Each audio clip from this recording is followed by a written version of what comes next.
Vice Ganda at Ann Curtis kinul out at kaagad na inulan ng basher matapos ang ginawa kahapon.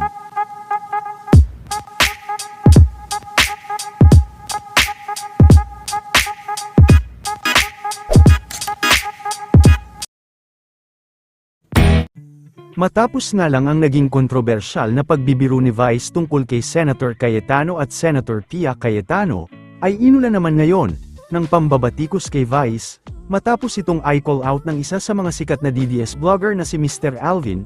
Ayon dito ay bastos umano si Vice. Ganda. We are under attack!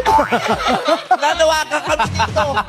Dito ka, Ana. Dito yung kapatid na babae. Ismail ka dyan. Kita nyo naman po mga kababayan kung gaano ng Showtime led by Vice Ganda pinagtatawanan ang lived experiences ng mga senators natin.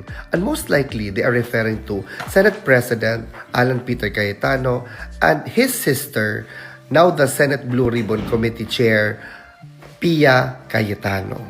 Itong ganitong behavior, specific right now, this is something that doesn't need to be emulated.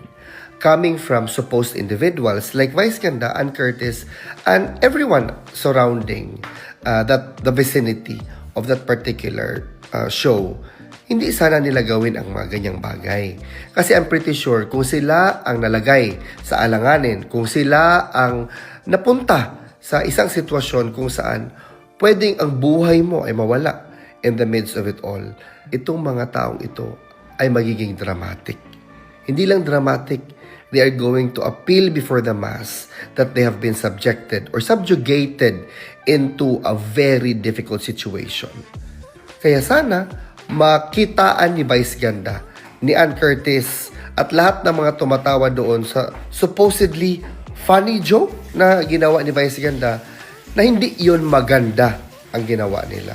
Sana ang mga kagaya ni Vice Ganda, although magkaiba ang politika natin, hindi bumaba sa ganitong level ng supposedly funny joke or reenactment of a very serious matter.